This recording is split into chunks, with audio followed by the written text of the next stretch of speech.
来继续在地人在地情，为着要来复兴着汉药的文化，业者李彩如把汉药店来转型，变做一间汉药的咖啡厅，搁来研发着几啊种养生保健的汉药的咖啡。这个汉药有咖啡的香味，真特殊。 玻璃店一条巷内底有一间中药店，真特别。除了包装真水的中药材，还有卖中药咖啡。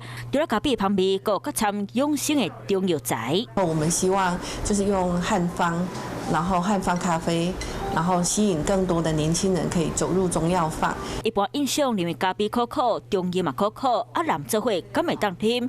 经过业者的研发，啉起来佫真爽脆。一般我们会觉得说咖啡它是西式的东西，你绝对不会想到说。